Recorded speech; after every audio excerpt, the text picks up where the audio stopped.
Hey everyone, Shaun Stevenson here, co-author of the Parable Port series, and okay, I got a hot take, and I'm not excited to share it, but I'm gonna, and it's about a Fear Street book, and I'm so disappointed. I was looking so forward to reading this book, and it just was not that fun. Well, it was fun, I guess, but it just was not my favorite. So, what book am I talking about? I'm definitely talking about Silent Night 2 by R.L. Stine in the Fear Street Super Chiller series. So let's talk about Silent Night 2. I read Silent Night last year and I loved that book. It was so much fun. I absolutely enjoyed it. Every minute of it was wonderful. Reva Dalby was so terrible, but you kind of like to see what happens to her. So I was excited for this year to read Silent Night 2. And I gotta say, I was a little disappointed. This one, it definitely is a direct sequel to Silent Night. So a lot of the same characters are back. Pam is back, Reva's back, the dad's back, a bunch of different people are back. However, this book is just not as fun as the first book. Reva Dalby, to me, I've seen some people say that she's like more terrible in this book. I actually don't think she was worse in this book. She's kind of just up to the same old stuff. Stealing people's boyfriends and being mean to people and saying terrible things, but also thinking terrible things about people. So she kind of is just doing the same old, in my opinion. But then there's all the other stuff going on. And I was a little torn on what's going on in this book, so let's discuss.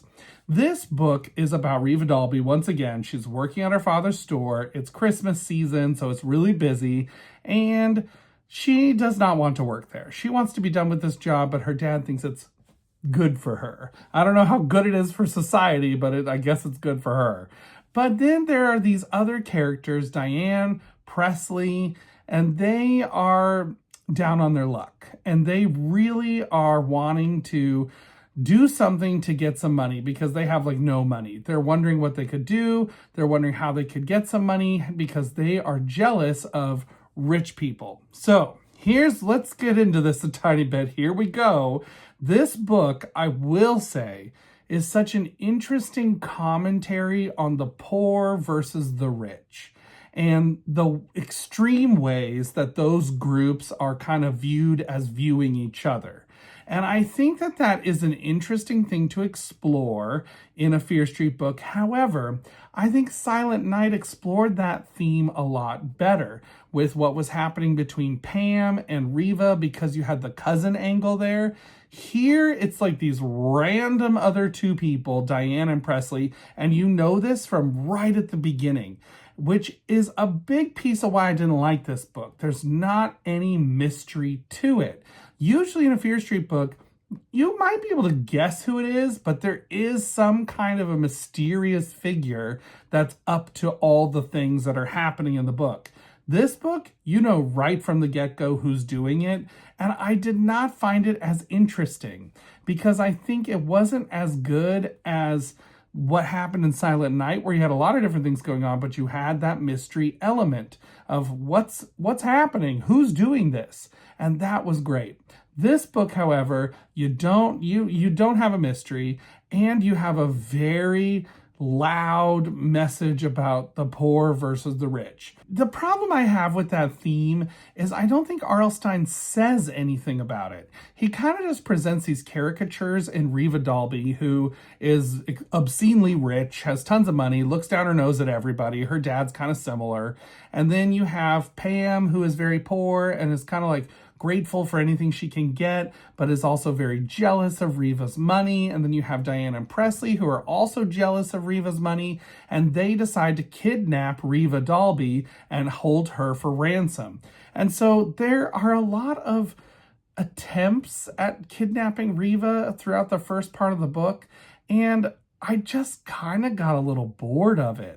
I will say this, Reva Dalby's character to me is what is interesting enough to keep me going through this book, because I wanted to know what terrible thing is she going to do next. It's kind of like that thing you're like, oh, this is so awful and I can't look away, but not because it's written badly. It's just not super interesting, but Reva's so terrible and does so many shocking things. You're kind of wondering, what is she going to do next?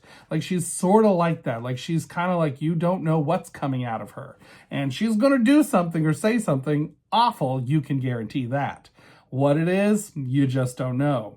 And so you have this whole setup. They're trying to kidnap her. She's kind of bumbling her way out of not being kidnapped. And so I just did not find that super compelling.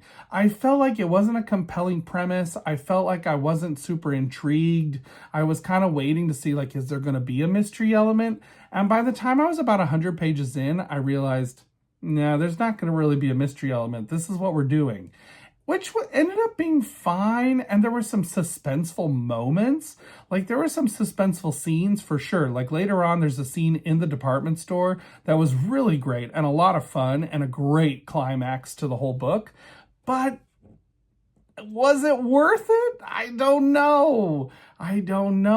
So I feel like this is a big hot take on this book, because I know some people love this one even better than the first Silent Night. I did not. I preferred the first book so much more to this one. I actually think this is the first Fear Street book I've read that I've been a little like wah-wah about it. Kind of like, that wasn't the best. I don't know if I'd want to read this ever again. Like, some other Fear Streets I would definitely want to read again because I loved them. Even the ones that I felt like weren't amazing were still really good. And I still was always intrigued by them, what was happening. I wanted to know more. So this one just fell kind of flat for me. So I don't know what to do with this one. I honestly don't. I sat here and I debated about my ranking for so long. Like, what am I going to rank Silent Night to? Because it's like a Fear Street classic, but I don't know. So, okay, let's talk Christmas, because obviously this is a Christmassy book. So would this fit that Christmas niche of a Fear Street book? Sure.